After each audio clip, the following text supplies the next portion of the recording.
paz do Senhor, queridos irmãos.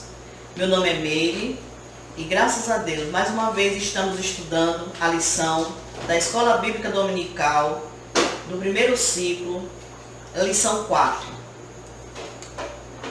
Mas antes de nós começarmos a nossa aula, vamos fazer uma oração. Senhor Jesus, neste momento nós queremos te agradecer por mais uma vez, Senhor, termos o privilégio de estudarmos a Tua Palavra.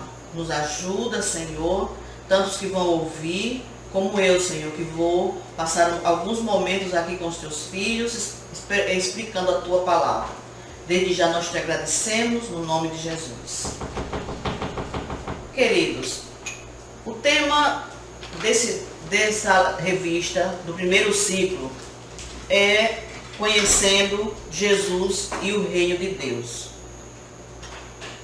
Na lição anterior, nós estudamos sobre o maior homem que nasceu de uma mulher. Homem esse que foi o único em cumprir perfeitamente sua missão, cujo ensinamento tornou-se padrão de vida para todo ser humano. Que tenhamos o coração aberto para sermos moldados e aprender mais do eterno Filho de Deus. Que Deus nos ajude. O tema da nossa lição de hoje é o caráter de Jesus. Vamos lá. O texto bíblico base para a nossa lição de hoje, Mateus capítulo 11, versículo 25 até o 30. Vamos fazer essa leitura. Naquele tempo, respondendo Jesus disse: Graças te dou, ó Pai, Senhor do céu e da terra, que ocultaste estas coisas aos sábios instruídos e as revelaste aos pequeninos. Sim, ó Pai, porque assim te aprouve. Todas as coisas me foram entregues por meu Pai, e ninguém conhece o Filho senão o Pai. E ninguém conhece o Pai senão o Filho, e aquele a quem o Filho o quiser revelar. Vinde a mim, todos que estáis cansados e oprimidos, e eu vos aliviarei. Tomai sobre vós o meu jugo, e aprendei de mim, que sou manso e humilde de coração, e encontrareis descanso para a vossa alma. Porque o meu jugo é suave e o meu fardo é leve. Essas palavras foram ditas por Jesus. O tema da nossa lição, eu já falei, é o caráter de Jesus. Vamos passar nosso slide. Para a nossa meditação, nós temos o capítulo 2 de Filipenses, capítulo 5, versículo 11, que é uma carta escrita por Paulo para os cristãos de Filipos e para todos os cristãos que meditam na palavra de Deus. Diz assim: de sorte que haja em vós o mesmo sentimento que houve também em Cristo Jesus, que sendo em forma de Deus, não teve por usurpação ser igual a Deus, mas aniquilou-se a si mesmo, tomando a forma de servo, fazendo-se semelhante aos homens, e achado na forma de homem, humilhou-se a si mesmo, sendo obediente até a morte e morte de cruz. Pelo que também Deus o exaltou soberanamente e lhe deu o nome que é sobre todo nome, para que o nome de Jesus se dobre todo o joelho dos que estão nos céus e na terra e debaixo da terra, e toda a língua confesse que Jesus Cristo é o Senhor, para a glória de Deus Pai. Filipenses 2, 5 e 11. Não vamos comentar, mas eu só quero dizer uma coisa para vocês. Quando a Bíblia diz que haja em nós o mesmo sentimento, significa dizer que tem outra versão da Bíblia que diz assim, que haja a mesma atitude. Então, que como Jesus veio ao mundo e deu o exemplo de humildade, Ele quer que nós também o imitemos. Então, quando diz assim, de sorte que haja em vós o mesmo sentimento, é a mesma atitude. E Deus quer isso de nós. Atitude. Vamos à nossa introdução. A primeira pergunta que precisamos saber responder é: o que é caráter? E aí tem a definição que diz assim: conjunto de características que, sendo boas ou más, distinguem uma pessoa, um povo, traço distinto, modo de ser. Então, a gente conhece, diz assim, que a gente conhece as pessoas pelas suas ações, não é assim? Então, é possível transformar o mundo através do exemplo? Quando se trata de caráter, qual o melhor método de ensino? O discurso ou o exemplo? Então, a gente vai perceber nos evangelhos, por isso que você é novo convertido. Você, antes de ler toda a Bíblia, você precisa ler os evangelhos. Você já leu os 4 evangelhos? Então, para você conhecer a Jesus, você tem que ler os evangelhos. E a gente vai ver que no discurso de Jesus, ele dava o seu exemplo. Pessoas que iam aos seus sermões, que o seguiam, ficavam admirados pelo seu discurso. Então, Jesus, ele não só tinha palavra, mas ele também tinha o exemplo. Então, vemos que o modo de agir e falar de alguém define o seu caráter. É interessante saber que quando nós aceitamos a Cristo como Salvador, Deus, através do seu Espírito Santo, quer transformar o nosso caráter. Quando chegamos à casa do Senhor, quando aceitamos como Salvador, começamos a ler a palavra de Deus e através da palavra de Deus somos transformados. E nessa transformação há uma diferença, porque o mundo começa a perceber a diferença. Qualquer pessoa que aceite Jesus como Salvador, se ela não passar por uma modificação, ela vai, alguém vai dizer, não houve conversão. E nós, quando aceitamos Jesus como Salvador, a primeira coisa que alguém lá de fora, que não tem Jesus na vida, que é um pecador, a primeira coisa que ele vai ver é que aquela pessoa que antes tinha maus costumes, ela começou a ter uma modificação tanto na sua fala, como no seu comportamento, e isso vai chamar a atenção, porque muitas vezes só palavras não resolvem, mas o nosso modo de agir, muitas vezes ganha muito mais vidas do que palavras vazias, sem exemplo. Vamos ver aqui. O primeiro tópico da nossa lição é o caráter de Jesus evidenciado em suas ações e postura. Primeiro subtópico, a humildade de Jesus. Diz aqui que uma das coisas que caracterizou a humildade de Jesus foi que ele se esvaziou de sua glória, significando dizer que ele renunciou os seus privilégios, os privilégios que ele tinha com o Pai na eternidade nos céus. Então ele abdicou de tudo que ele tinha, renunciou para vir a este mundo. Segundo, ele como Deus tomou forma de homem, e como homem, a Bíblia diz que ele foi obediente. E como homem, nascido de mulher, ele se submeteu e obedeceu aos seus pais. A gente não vai consultar os versículos por causa do nosso tempo, mas você tem o privilégio na sua lição bíblica de consultar Lucas capítulo 2, versículo 51. Outra, ele reconheceu João Batista, o ministério de João Batista, está em Mateus capítulo 3, 13 e 14. Ele, sendo Deus, foi obediente e reconheceu o ministério de João Batista como seu precursor, alguém que estava acima dele aqui na terra como homem. Vemos também que ele tocava nos doentes e se deixava tocar. Ele não tinha preconceito com ninguém. E ele mesmo disse em uma de suas palavras, Jesus dizendo, que ele não veio para os sãos, mas veio para os doentes. Ele veio, não foi para os santos, os puros, mas veio para os pecadores. Então Jesus, ele se deixou levar pela missão que estava proposta para ele, que era auxiliar os menos favorecidos. Jesus também, já nos seus últimos dias, ele lavou, na última ceia, ele lavou os pés dos discípulos.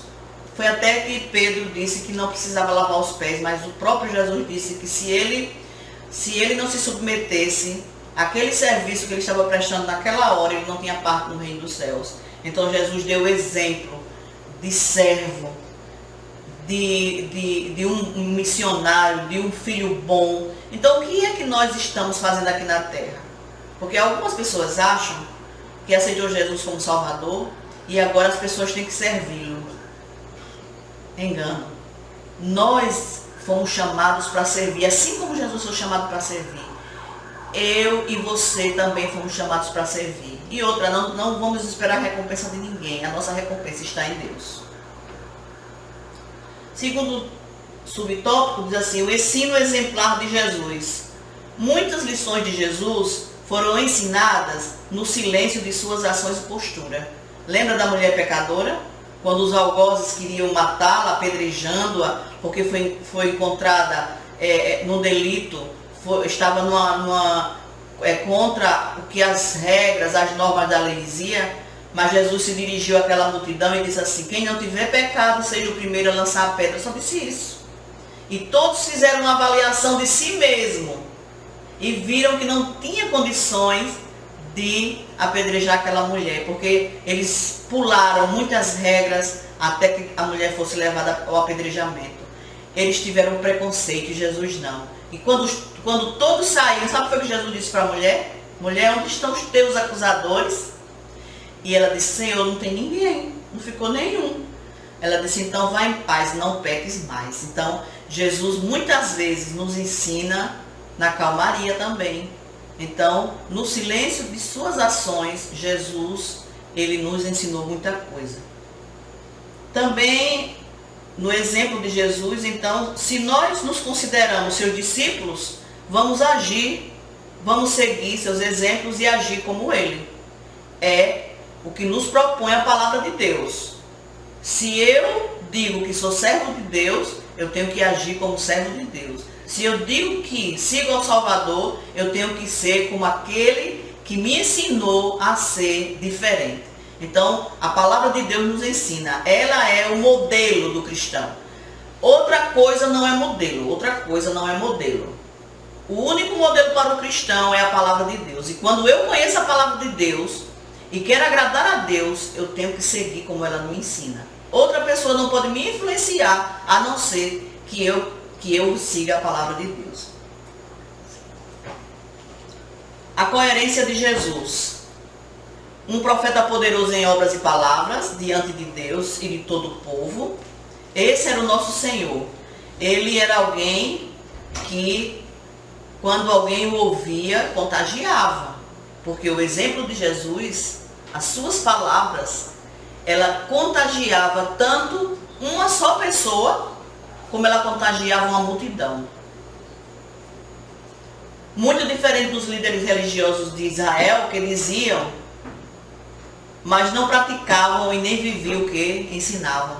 Jesus muitas vezes achou no meio deles, aqueles religiosos, pessoas com hipocrisia. E a hipocrisia desagrada a Deus. É dizer que faz e levando outros a fazer, mas não praticam. Então, nós temos que ser diferentes e praticar aquilo que a palavra de Deus nos ensina. Segundo tópico, o caráter de Jesus é evidenciado no desempenho de sua missão. Jesus não usou o seu poder para livrar-se da tentação, do sofrimento. Quando Jesus foi conduzido pelo Espírito de Deus ao deserto, a fim de ser tentado ou provado, ele podia, todos nós que já lemos os evangelhos, em Mateus capítulo 4, versículo 1 até o 11, a gente viu que Jesus foi tentado para usar o seu poder de forma que pudesse provar alguma coisa para Satanás. Nós não precisamos provar nada para Satanás, ao contrário, nós temos que agradar a Deus. Satanás queria que o diabo, que Jesus fizesse o que ele estava sugerindo, mas o Senhor resistiu. Só que ele pensou que Adão, o primeiro Adão que errou, lembra da tentação no Éden? O primeiro Adão não conseguiu resistir à tentação de Satanás, foi reprovado. E quando ele veio tentar a Jesus, que a Bíblia diz que Jesus é o segundo Adão, ele pensou que ia ter o mesmo sucesso. Ao contrário disso, Jesus estava preparado para agir vitoriosamente diante daquele que estava tentando e querendo que ele deixasse que Deus, de alguma forma, se decepcionasse com ele. Mas Deus não se decepcionou com Jesus em nenhuma das ocasiões. Jesus cumpriu a sua missão de uma forma extraordinária. Jesus também não usou o seu poder ao ser preso no jardim do Getsêmani. Quando Jesus estava ali com os seus discípulos e os guardas o vieram prender, Pedro se alterou, Pedro cortou a orelha de um dos soldados. Sabe o que aconteceu? Jesus disse para Pedro: Pedro, não precisa isso, não precisa essa agonia, não precisa esse desespero, não precisa agir com a espada. Se eu quisesse, agora mesmo, eu pediria ao Pai e Ele me mandaria milhões de anjos para me defender. Mas numa das suas palavras, Jesus disse assim, que os homens não estavam tomando a sua vida. Ele estava dando a sua vida.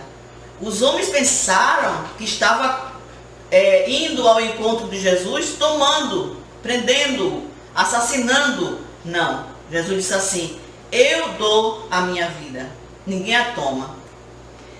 E por fim, do primeiro subtópico, do 1 diz assim: diante do governador da Judéia, Pôncio Pilatos. Jesus ele se apresentou diante de Pôncio Pilatos, os homens o levaram até Pôncio, e Jesus chegou a dizer a Pôncio Pilatos que ele estava ali por consentimento de Deus, e nenhum poder que Pôncio Pilatos tinha podia vir de outra pessoa a não ser de Deus. Então Jesus estava dizendo que o poder total de todas as coisas é de Deus. Então que Deus nos ajude para que a gente possa saber que Jesus, ele foi homem e foi Deus. Agora vamos para o segundo subtópico. O caráter de Jesus é evidenciado no desempenho de sua missão. No segundo subtópico diz: amando até as últimas consequências. O apóstolo do amor nos informa que Jesus amou os seus discípulos até o fim. Amou a Pedro, que o negou, e os demais que se dispersaram com a sua prisão, e também a Tomé, que dele duvidou. Então nós vemos que, apesar de Jesus saber disso tudo que iria acontecer, mesmo assim ele confiou a sua missão aos seus discípulos. Porque a Bíblia diz assim, que ele amou os discípulos até o fim. O fim de quê?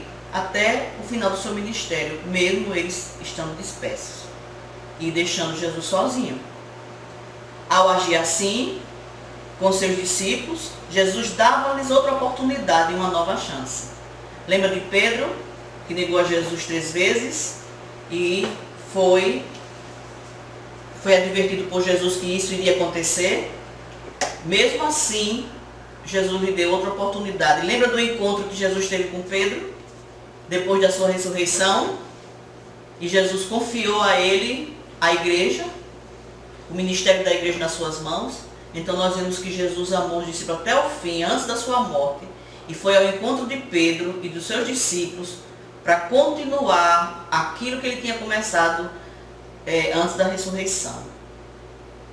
E o terceiro subtópico, perdoando a todos.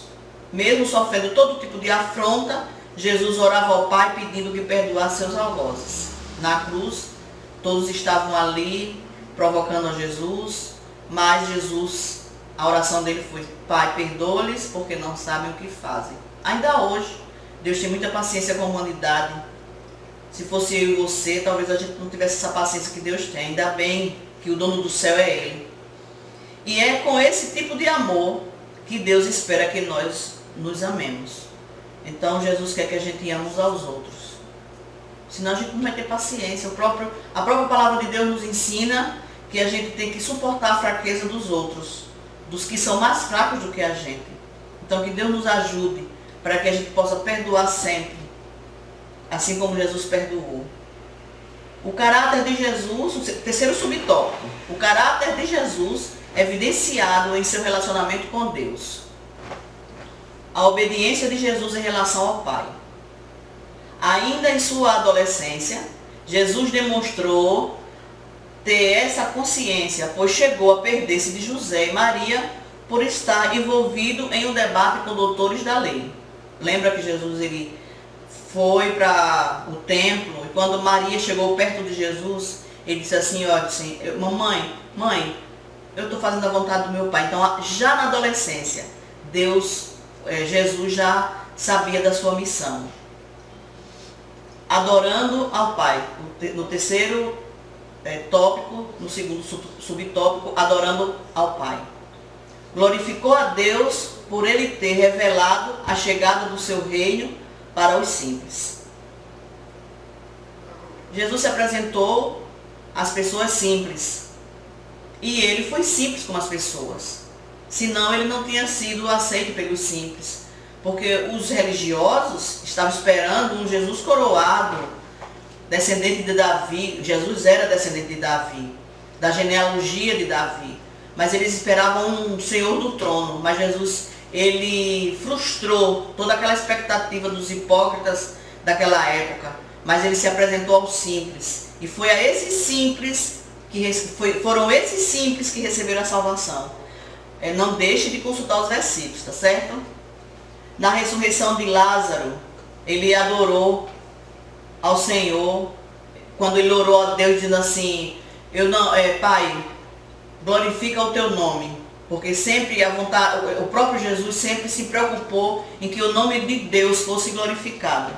Então Jesus ele sempre orava assim, dessa forma, adorando, fazia tudo adorando e tudo era para a glória de Deus. E falando de sua morte aos religiosos, Jesus pediu ao Pai que glorificasse a si mesmo.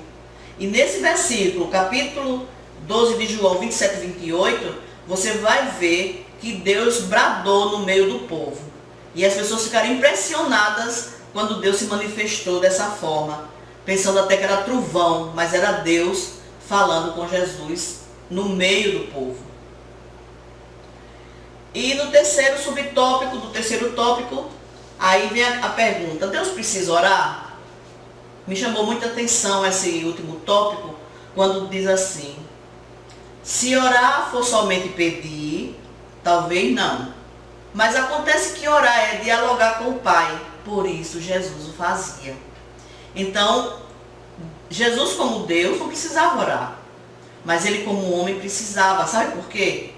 Porque quando ele estava na eternidade com Deus, quando ele estava no seu trono com Deus,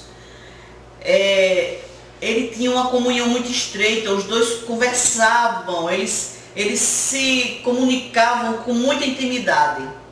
E quando Jesus se tornou homem, tomou a forma de homem, que a Bíblia diz aqui nos versículos que a gente tem na nossa lição, que ele tomou a forma de servo, de escravo. Ele não podia, a Bíblia diz que ele se esvaziou das suas prerrogativas, não porque ele não tivesse. Porque ele mesmo disse no Getsemane, se eu quisesse, eu pediria ao Pai e ele me mandaria 12 milhões de anjos para me defender. Mas ele como homem, ele estava dando exemplo aos seus discípulos, que eles precisavam ter essa comunicação com o Pai. Porque uma coisa é você ler a Bíblia, é extraordinário você ler a Bíblia, é Deus falando com você, mas a gente precisa falar com Deus. E Jesus, no seu ministério, a vida de Jesus foi de oração. Foi tanto de oração que vocês lembram que uma das vezes um dos discípulos perguntou e disse assim, Senhor, ensina-nos a orar. É porque eles não sabiam orar. E eles viam Jesus orando sempre. E ali Jesus ensinou os discípulos a orar, que é a oração do Pai Nosso. Lembra? Aí eu achei muito linda essa partezinha que diz assim, a questão da oração não é tanto uma questão de tempo, pois é uma questão de prioridades. Jesus Cristo tinha tempo para orar porque ele decidiu ter tempo para isso. Glória a Deus. Eu faço uma pergunta a você. Você está dando prioridade à oração? Quanto tempo você tem gasto na sua vida, no seu dia de oração? Ah, mas eu não tenho tempo, a minha vida é muito corrida. Depende. Depende muito. A sua vida de oração depende do seu tempo, se você pode dividir esse tempo com Deus. Que prioridade você tem na sua vida? Às vezes a gente tem prioridades. Ah, eu vou assistir o Jornal da Manhã, vou assistir o Jornal da Tarde, eu vou para o cabeleireiro, eu vou fazer as compras. Mas e a prioridade da oração? Quantas vezes a gente se ajoelha durante o dia, a semana, para fazermos oração? Agora mesmo o pastor Osvaldo, ele está convocando a igreja para todos os dias fazer oração de 5h30 até as 6h30. Quantas pessoas estão procurando, não é obedecer, mas é agradar a Deus com esse momento de oração?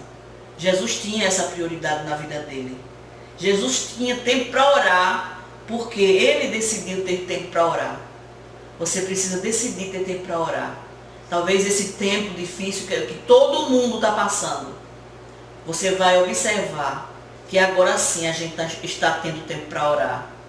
Busque o Senhor em oração e você vai ver que muita coisa vai modificar na sua casa, na sua vida e na vida da sua família. A conclusão da nossa lição é: os que creem em Jesus devem procurar adequar-se ao caráter do seu mestre e a ter a disposição que houve no Filho de Deus.